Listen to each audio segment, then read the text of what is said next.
حاشاه أن ترجع الأيدي بلا نعم. السلام عليكم ورحمة الله وبركاته. الحمد لله رب العالمين. الحمد لله حمدا كثيرا طيبا مباركا فيه. اللهم صل وسلم دائما أبدا على سيدنا ومولانا محمد وعلى آله وصحبه أجمعين. أما بعد.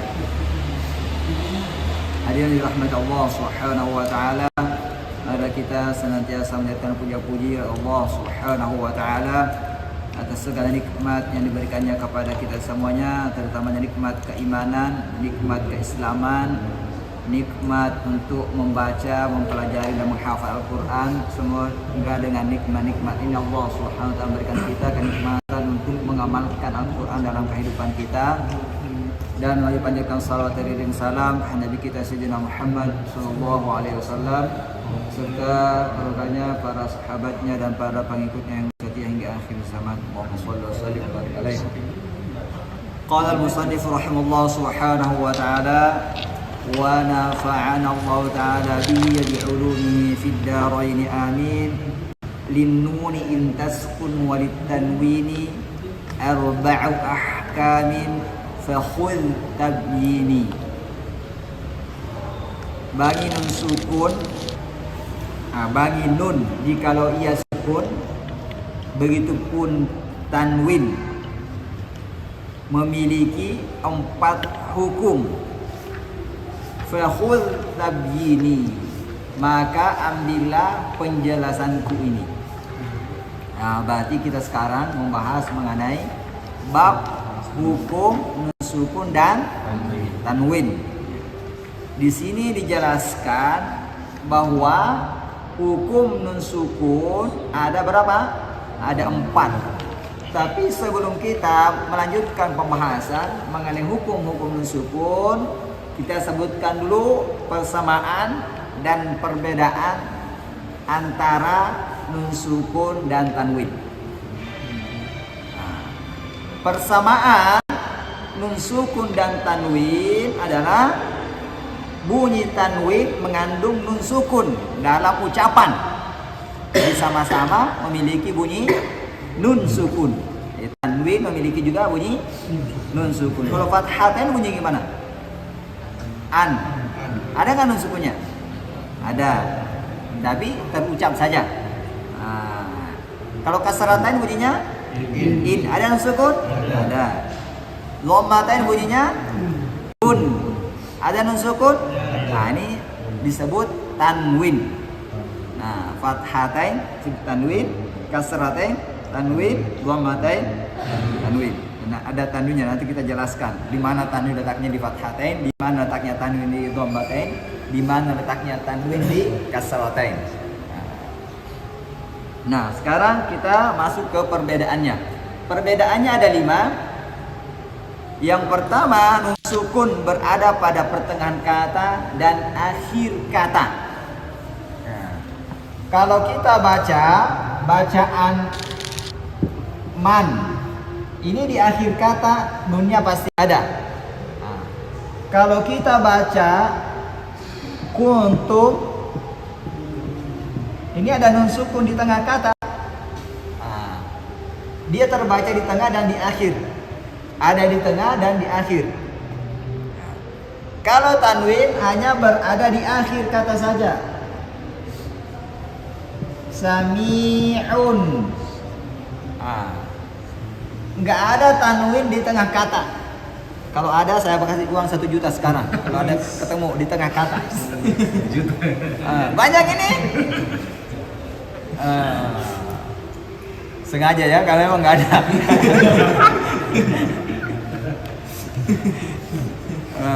Baik. Yang kedua, nun sukun terdapat pada isim, fiil, dan huruf. Terdapat pada isim. Isim artinya bisa kata benda, bisa menunjukkan kata sifat. Contohnya kalau di buku kata dunya, dunya ini ada nun sukun. Tapi kata ini isim karena dia benda, dunia. Dunia kan benda kan? Benda. Kemudian dia terdapat pada fi'il. Apa fi'il? Kata kerja. Contohnya yanhauna. Ini ada nun sukun di sini. Tapi karena ini menunjukkan pekerjaan, maka disebut dengan fi'il. Yanhaun artinya mereka melarang. Kemudian terdapat pada apa lagi? Huruf. Hurufnya ada ini. Huruf itu di luar fi'il dan di luar isim. Baik. Kemudian tanwin hanya terdapat pada isim. Contohnya apa isim? Alimun. Ini sifat. Mengetahui. Alimun, pengetahuan, mengetahui. Sami'un, alimun, mendengar, mengetahui. Kemudian dikecualikan daripada tanwin yang berada pada huruf, yaitu idzan, dan dikecualikan pada fi'il, yaitu lanasfa'an.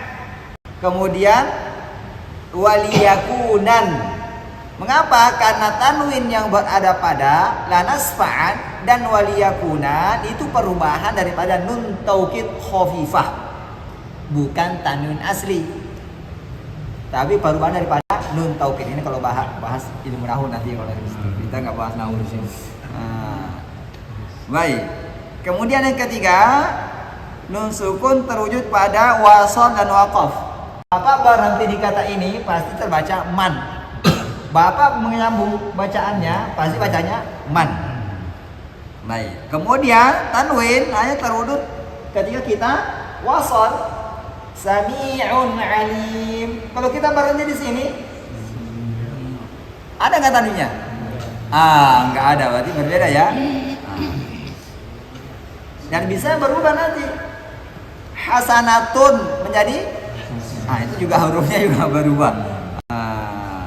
Khairun menjadi khair, berarti nggak ada ya, hanya kalau di wasal saja. Kemudian tanwin terwujud pada tulisan dan pengucapan. Bapak baca man, apa ini? Ada nun sukun, bacaannya ada, tulisannya ada kan? Tanwin tidak, apa ini? Tidak terwujud pada bentuk huruf. Ini mana hurufnya ini? Sami'un, ada nun sukun diucap kan? Mana nun sukunnya? Berarti dia tidak terwujud pada huruf. Ini terwujud pada huruf.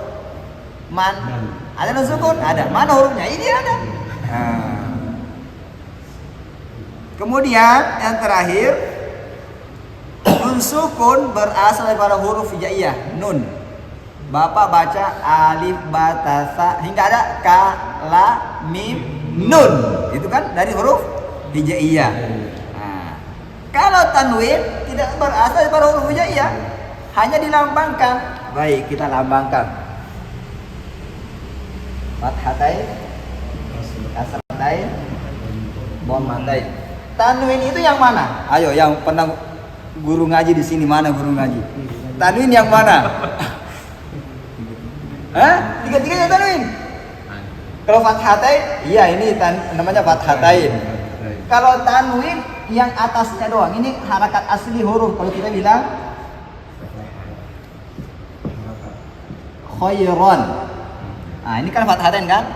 Yang tanwin yang mana? Ini yang tanwin. Ini harakat asli hurufnya. Baik, udah ngerti? Tanwin yang mana? Asal bawah. Sekarang saya contohin Bapak. Khairin. Contoh ini hanya sekedar contoh saja. Mana tanwin di sini? Yang bawah. Nah, ini yang tanwin. Ini yang atas harakat asli.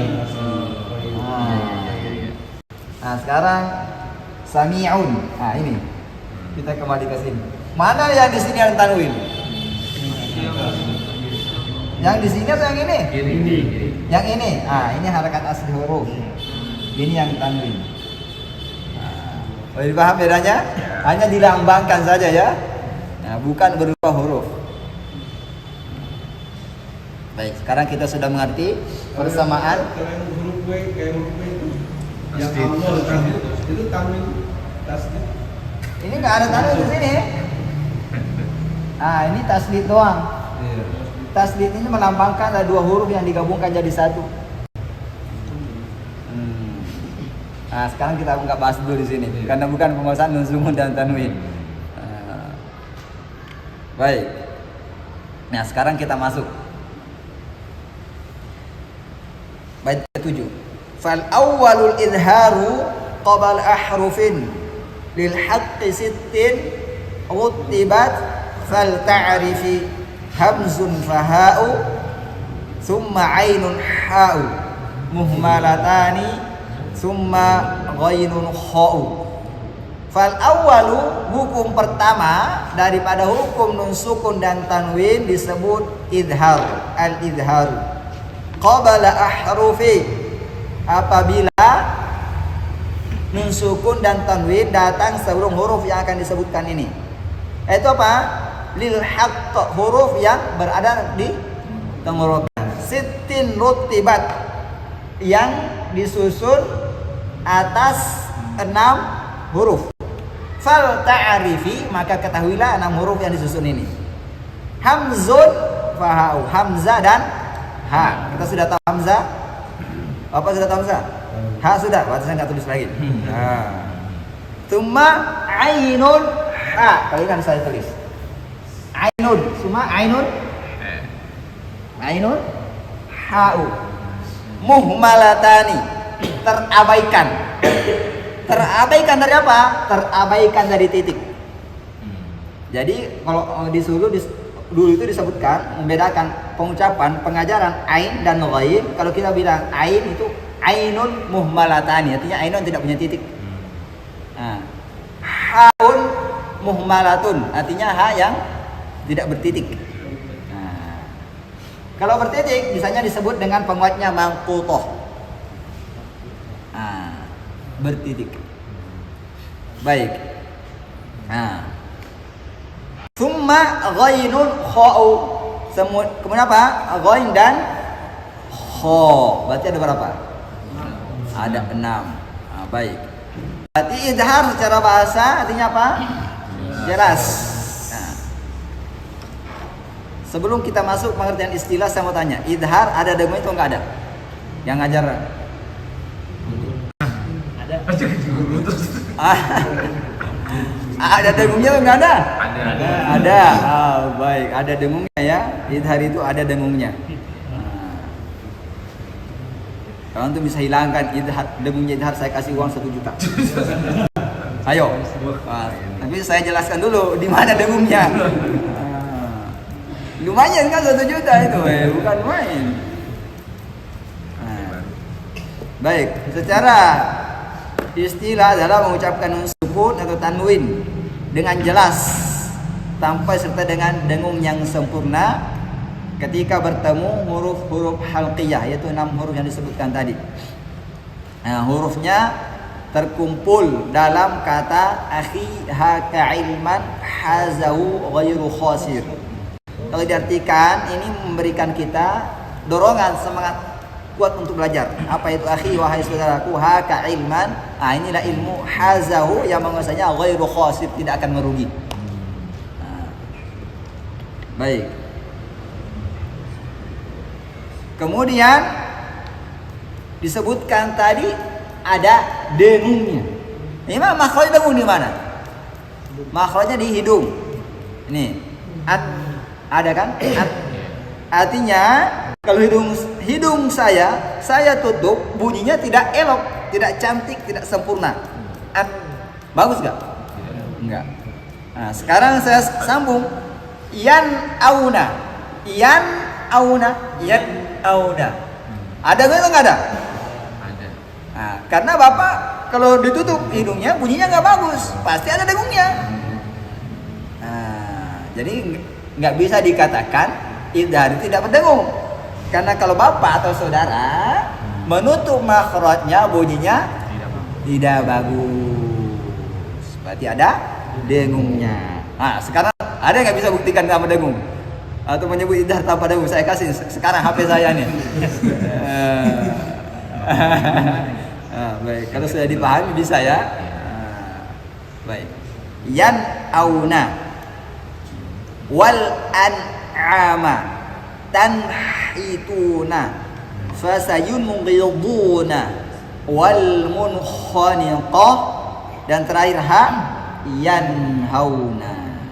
Itu contoh nun sukun semua. Contoh tanwin, kullun amana wasi'un alim azizun hakim qawlan ghair latifun khabir jurufin haru.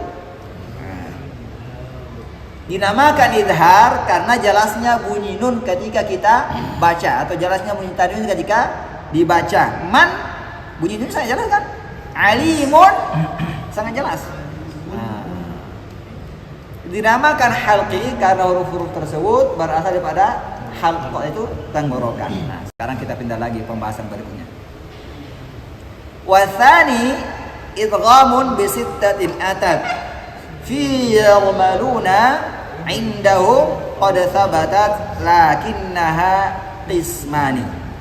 Wathani, hukum yang kedua daripada hukum nun sukun dan tanwin disebut dengan idgham.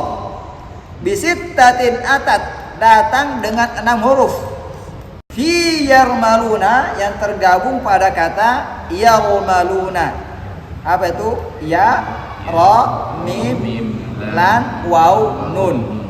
Kalau kita bahasakan Yana mau lari, bukan saya mau lari, Yana. Yana mau lari. Biar cepat ingatnya ya. Indahum, bagi mereka ulama, qad sabata, telah ditetapkan. Lakinnaha qismani, akan tetapi idgham ini dibagi menjadi 2. Nah, sebelum kita bagi, kita jelaskan dulu. Idgham secara bahasa artinya memasukkan. Jadi sesuatu yang dimasukkan disebut dengan idgham, mengidghamkan. Bapak masukkan benang ke jarum disebut idgham. Nah, idgham. Nah, itu namanya memasukkan. Sedangkan istilah berarti memasukkan huruf yang sukun ke huruf yang berharakat dengan menjadi satu huruf yang bertasydid. Jadi kalau ada huruf yang digabungkan menjadi 2 huruf yang digabungkan menjadi 2, maka disebut dengan idgham. Kemudian untuk mengetahui bahwa itu ada 2 huruf dilambangkan dengan tasydid. Nah, dan ini terbagi menjadi 2. Apa tadi? Idgham bi gunnah dan idgham bila gunnah. Nah, sekarang qismun yudghama fihi bi gunnatin biyanmu ulima. Pertama bagiannya diidghamkan fihi pada huruf setelahnya. Bi gunnatin disertai dengan dengung. Biyanmu ulima diketahui dengan huruf-huruf susunannya yanmu. Artinya ya, nun, mim, waw, artinya berkembang. Bisa juga disebut dengan yumin, artinya beriman. Berarti orang beriman itu harus berkembang terus. Nah, berkembang dan beriman. Bagaimana meningkatkan keimanannya? Beramal soleh. Nah, jadi punya makna ya, yanmu dan yumin. Nah, jangan mau menjadi terbelakang, harus tetap menjadi terdepan supaya berkembang kehidupan. Nah, baik. Kemudian di sini disebutkan apa pengertiannya? Idgham bi gunnah adalah memasukkan nun sukun atau tanwin ke huruf apa tadi? Yanmu, dengan menjadi satu huruf yang bertasydid disertai dengan dengung. Dengungnya di sini sempurna, 2 harakat. Kalau idhar dengung tidak sempurna berarti 1 harakat. Di sini disebut apa? 2 harakat ya. Dilambangkan dengan tasydid. Tapi ada perbedaan antara cetakan Timur Tengah dengan cetakan Indonesia. Nah, sekarang saya jelaskan ya. Kalau cetakan Timur Tengah, Arab, Saudi, Mesir dan sebagainya. Kalau nun sukun tanwin dimasukkan ke huruf iya dan waw, itu tidak ada tasydidnya. Mengapa tidak ada tasydidnya? Karena dia idgham naqis. Idgham naqis. Kalau nun sukun atau tanwin masuk pada huruf mim atau huruf nun, ada tasydidnya. Kenapa? Karena idgham kamil. Itu apa? Kamil. Tapi kalau saya Indonesia, permudah orang Indonesia, nah tasydidnya semua.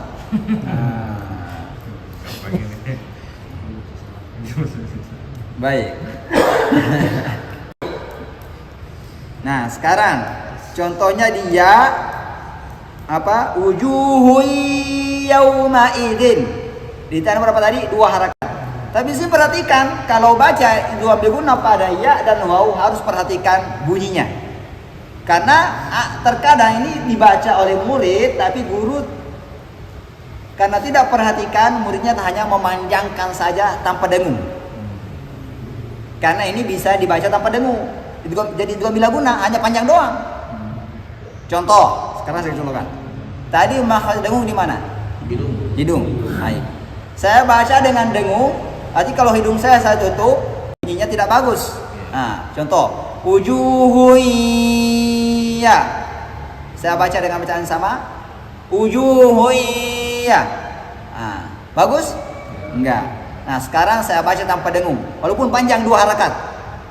Wujuhuyya. Sempurna bunyinya. Nah, saya ulangi. Wujuhuyya. Nah, sekarang saya baca tanpa menutup hidung. Bapak bedakan antara idgham bigunna dan idgham bilaguna. Sama-sama saya baca 2 harakat. Nah, artinya bilaguna tanpa dengungnya. Mana yang ada dengungnya, mana tidak ada. Nah, saya baca wujuhuyya 1. Yang kedua wujuhuyya. Mana yang ada dengungnya? Yang kedua atau pertama? Yang kedua. Alhamdulillah sudah bisa membedakan ya. Dan ini harus dilatih untuk melihat murid-murid. Kemudian huruf berikutnya adalah kita contohkan di waw. Qawalidiwa. Nah, itu dimasukkan dengan dengung. Nah, mengapa harus diperhatikan? Karena ini bisa dimasukkan tanpa dengung. Sama dengan ya tadi. Contoh dengan dengung. Wawalidiwa. Saya tutup hidung. Wawalidiwa. Enggak bagus bunyinya. Ini contoh tanpa dengung, walaupun dipanjangkan sepanjang 1 jam pun tetap tidak ada. Wujuhuyya enggak ada. Cuma kelebihan dan salah. 2 salahnya malah, panjang lalu panjang dan enggak ada dengungnya. Wujuhuyya. Wujuhuyya. Kalau saya tutup hidung bunyinya tak sempurna. Wujuhuyya. Wujuhuyya. Oke? Itu namanya lahan khafi. Nah, sekarang Bapak bedakan atau saudara bedakan mana yang disertai dengung, mana yang tidak ada dengungnya. Nah, saya baca yang pertama, wujuhuyya. Wow, contohnya ya. Wawalidiwa. Pertama. Yang kedua, wawalidiwa. Mana ada dengungnya?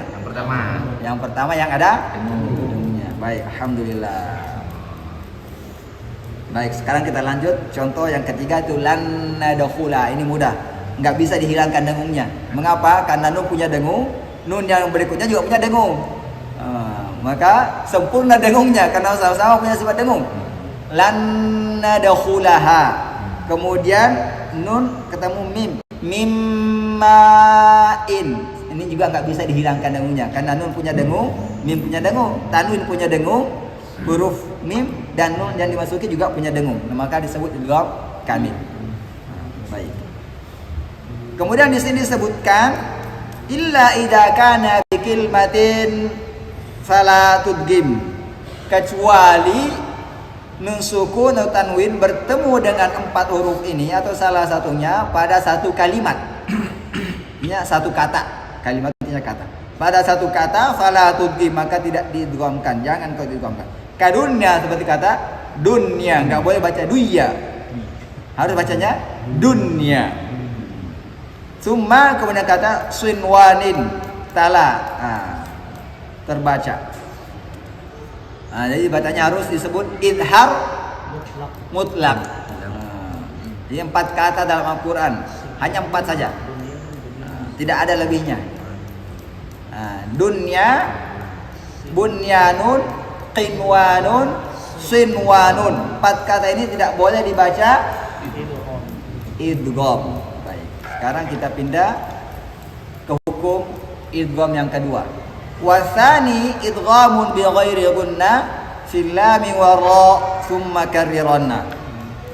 Hukum yang kedua adalah idgham tanpa dengung fil lam wa ra, masuk pada huruf lam dan ra. Di sini disebutkan hukum yang kedua daripada idgham dari idgham bila gunnah. Jadi disebut idgham bila gunnah harus dibaca tanpa dengung. Tapi ini bisa dibaca dengan dengung. Cuma harus dibaca tanpa dengung. La illam. Kalau bagaimana? La illam, la illa itu nggak ada dengungnya karena hidung ditutup.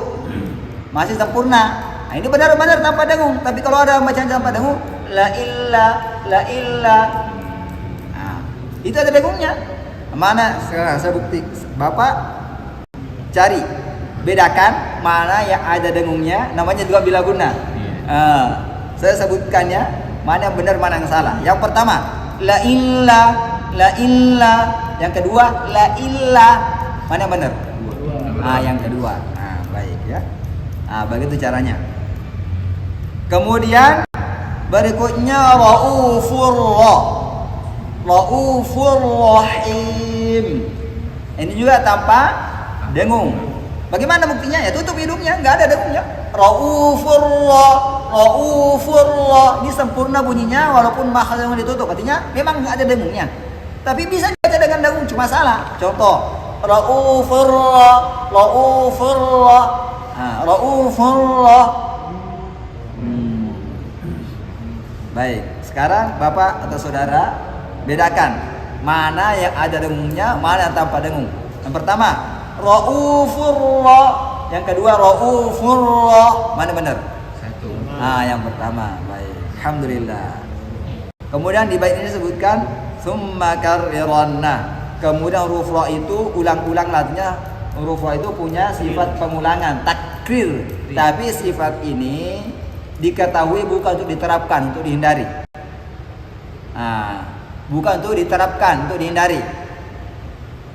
Karena kalau kita baca, terapkan Bismillahirrahmanirrahim. Itu berapa kali ra-nya itu?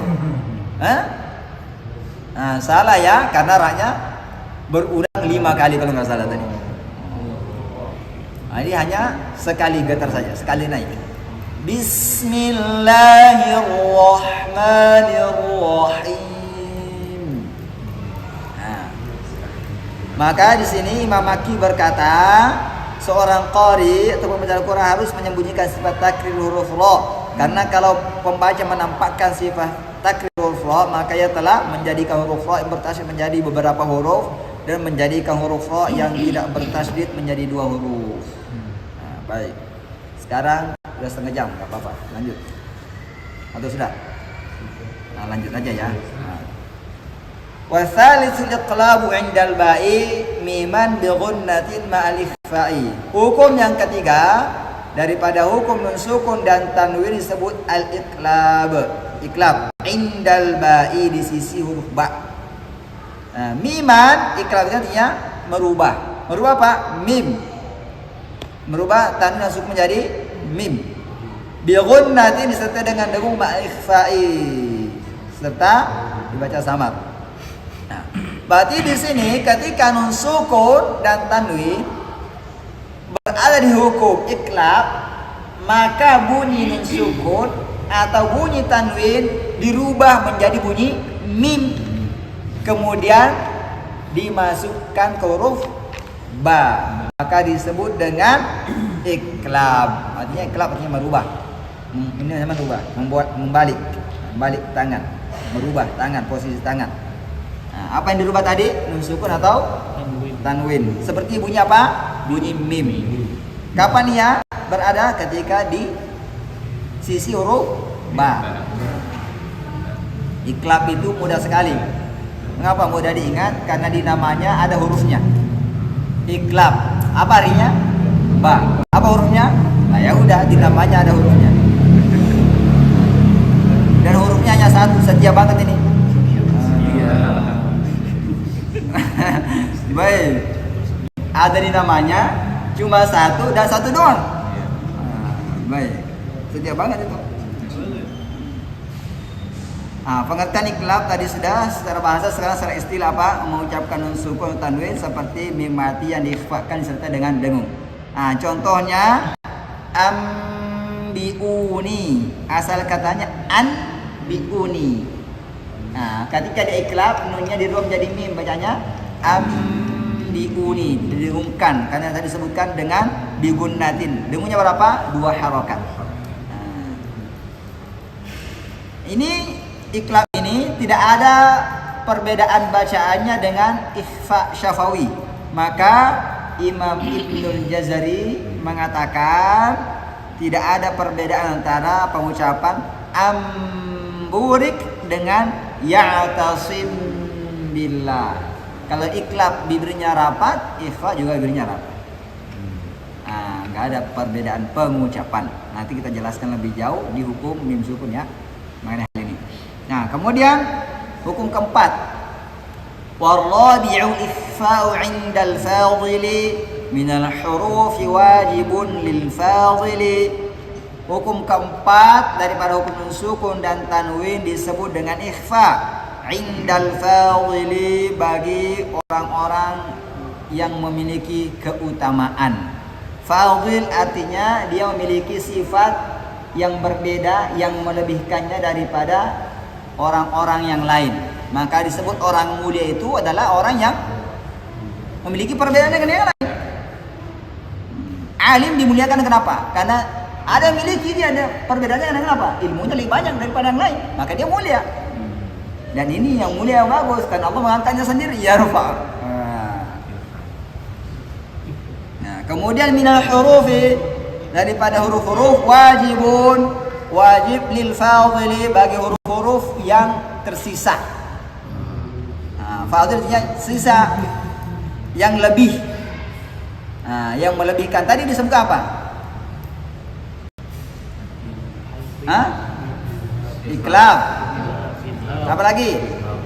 Idgham, idhar. Yang pertama apa tadi? Idhar ada berapa hurufnya? 6. Baik. Iklab ada berapa? 1. Sudah 7. Tambah idgham ada berapa? 6. Berarti berapa? 13. Lebihnya berapa? 15. Berarti huruf hijaiyah ada 28. Kenapa ada 28? Karena lam alif dan alif tidak dihitung. Kalau lam alif dan alif dihitung jadi 30. Kalau lam alif dihilangkan, alifnya masih ada, jadi 29. Kita di sini menghitungnya 28. Baik, udah masuk? Apa lebihnya? Lebihnya disebut fi khamsatin min ba'di asyrin ramzuha. Ada 5 setelah 10, 15. Ramzuha yang rumus-rumusnya fi kilmi hadal baiti, pada kalimat bait ini qad dhammamtuha, sudah aku cakupkan semuanya, gabungkan semuanya. Sifdathana kam jada syakhsun qad samadun thayyiban zid fi tuqan dhaliman. Jadi setiap huruf yang menjadi awal kata daripada huruf yang digabungkan ini menjadi huruf ikhfa. Sif apa awalnya? Shad. Da apa awalnya? Dal. Sana apa awalnya? Kam apa awalnya? Begitu seterusnya sampai akhir. Tapi rumusan ini bukan hanya sekedar rumus, punya filosofi atau akhlak yang sangat bagus diamalkan dalam kehidupan kita sehari-hari. Kalau saya ceramahkan ini bisa 15 menit lebih. Sif, bersifatlah atau sifatilah dirimu. Da, sana, Apa itu? Orang yang memiliki puji-pujian. Artinya carilah orang yang memiliki puji-pujian, engkau contoh sifatnya. Yang paling utama Nabi kita.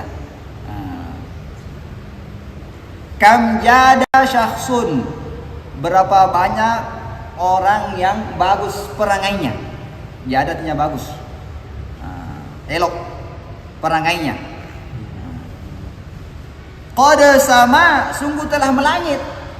Apanya melangit? Kedudukannya. Jadi orang yang bagus perangannya, yang mencontoh sifat-sifat yang terbaik, apalagi yang dicontoh sifatnya Nabi, pasti qad sama. Apa? Melangit. Dimuliakan, dihormati. Dum thayyiban, dawamkan kebaikan. Artinya lakukan senantiasa kebaikan-kebaikan. Jangan tinggalin kebaikan walaupun hanya sekedar sedikit saja. Karena walaupun hanya sedikit, ada pahalanya. Zid fi tuqan, tambahkan ketakwaan. Bagaimana cara menambahkan ketakwaan? Ya senantiasa melakukan amal-amal ibadah. Zikir, sedekah, infak, salat sunnah. Itu namanya menambahkan ketakwaan. Ini salat malam, salat tahajud.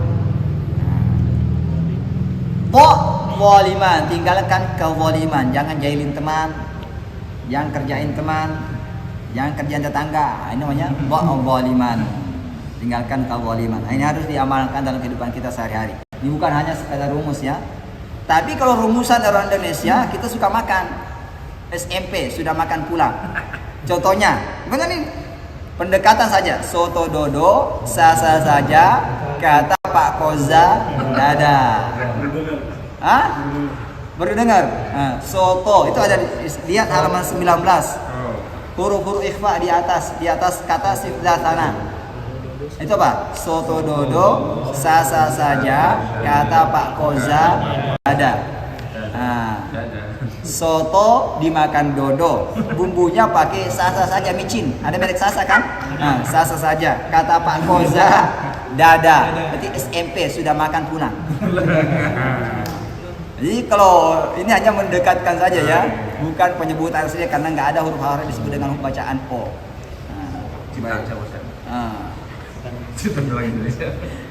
Baik. Dengungnya berapa? 2 harokat. Kemudian ikhfa ini apabila setelahnya huruf isti'la maka ia dibaca tebal. Apabila setelahnya bukan huruf isti'la maka ia dibaca tipis. Dan huruf ikhfa yang setelahnya istilah hanya 5 huruf, yaitu soto dodoku, sod, bot, to, wo, dan kof. Nah sekarang saya contohkan. Huruf sod, ada keterangannya di sini sifat dengungnya apa? Tebal. Berarti bacanya mansuro. Tidak boleh dibaca mansuro, walaupun bacaan mansuro itu ikhfa. Baik. Berarti harus dibaca mansuro, tapi juga tidak boleh terlalu tebal atau lebihan tebalnya. Mansuro yang sedang-sedang saja ya. Mansuro. Kemudian yang dal harus dibaca tipis. Munzir. Kemudian tha mansuro. Kemudian kaf yang kusun. Kemudian jim ajainakum, shin masyura. Kemudian qaf yang qalibun. Di sini ada ikhfa pada huruf isti'la, maka dibaca tebal dengungnya. Yang qalibun, enggak boleh tipis. Yang qalibun, enggak boleh terlalu tebal. Yang qalibun, yang sederhana saja. Yang qalibun. Kemudian apa lagi? Sin nasakh. Kemudian dal andada. Kemudian to yang tuyukun, enggak boleh tipis. Yang tuyukun harus tebal. Yang tuyukun tidak boleh terlalu tebal. Yang tuyukun yang sedang-sedang saja. Yang tuyukun. Dan contoh zaid unzila. Contoh fa fafiru. Contoh ta muntahun. Contoh dad Mawdud. Enggak boleh tipis. Mawdud. Enggak boleh terlalu tebal. Mawdud. Yang sedang-sedang saja. Mawdud. Contoh Allah. Yunzarun. Enggak boleh tipis. Yunzarun. Enggak boleh terlalu tebal. Yunzarun. Yang sedang-sedang saja. Yunzarun. Baik. Jadi ikhfa tadi apa? Memasukkan atau menyamarkan ya, atau menutupi. Sedangkan istilah apa? Mengucapkan huruf di antara sifat idhar dan idgham tanpa tasdid disertai dengan dengung. Nah, berarti di sini kalau antara idhar dan idgham. Kalau idhar bacanya mansura, mansura. Kalau idgham berarti masura. Berarti bukan idhar, bukan idgham. Berarti nunnya tidak idhar dan juga tidak idgham, baca ikhfa mansura. Itu contohnya ya, jangan satu saja contoh diambil sebagai penjelasan. Nah, hukumnya ini disebutkan Syekh Ibrahim Al-Syahata Samanuri, pengarang kitab La'ali al-Bayan, itu La'ali al-Bayan kitab tajwid. Beliau berkata, wa tattabi'ul alifu ma qablaha wal 'aqsu fil gunnati ulif. Wa tattabi'ul alifu, alif itu mengikuti ma qablaha, huruf sifat huruf sebelumnya. Kalau sebelumnya istilah maka disebut qala. Kalau sebelumnya sifat istifal maka dibaca tipis. Sa'ala sa'il. Wal aqsu fil gunnati ulif, dan kebalikan daripada alif itu dikatai pada sifat dengung. Sifat dengung artinya mengikuti huruf setelahnya. Jika setelahnya istilah maka dibaca tebal, jika setelahnya bukan huruf istilah maka dibaca tipis. Contohnya tadi apa? Mansura. Kalau bukan istilah contohnya muadzin. Nah, baik. Nah, ini lebih jelas lagi ucapan Syekh Utsman bin Sulaiman Murad pada kitab tajwidnya As-Salsabili Syafi'i. Beliau mengatakan fakhimil gunnata intalaha huruful isti'la'i la siwaha. Artinya tebalkanlah huruf sifat dengung intaha jika setelahnya huruful isti'la'i, huruf isti'la la siwaha, bukan selainnya. Nah, sekarang gambaran penyebutan sifat ikhfa. Sifat ikhfa ya, benar, sifat ikhfa. Nah. Baik, di sini sebutkan ada 3 gambarannya. Yang pertama, mulut dalam kondisi bersiap-siap ke makhraj huruf berikutnya. Berarti kalau kita melihat huruf dal, huruf sa, huruf fa atau huruf wa yang udah kita lihat, begini tidak langsung masuk fi. Hanya sudah bersiap-siap baru kita sebutkan ketika dia sudah disebutkan hurufnya fi. Kalau huruf sa berarti contohnya apa tadi? Mansura, bukan mansura. Apalagi tadi contohnya yang mudah kita lihat huruf dha. Apa contohnya huruf dha? Yunzarun, enggak boleh yunzarun. Maka disebut dengan bersiap-siap. Ketika hurufnya disebut barulah lidah berposisi pada huruf tersebut. Yang kedua, diiringi dengung yang sempurna dari hidung. Ada dengung yang sempurna dari hidung. Kenapa dari hidung? Karena makhraj dengung di hidung. Yang ketiga, diiringi sedikit suara dari mulut disebabkan tidak merapatnya makhraj mulut, makhraj bagian lidah kecuali pada huruf qaf dan huruf kaf. Dikarenakan kedua bagian makhraj merapat sempurna. Ini di belakang ini ketika ikhfa tetap ini. Itu ada gambarnya itu kan? Kita lihat itu gambar Syekh Aiman. Nah, ini dia kopas saja, copy paste. Baik. Jadi mudah ya. Baik, penjelasan kita sudah 45 menit. Nah, kita sudahi dulu.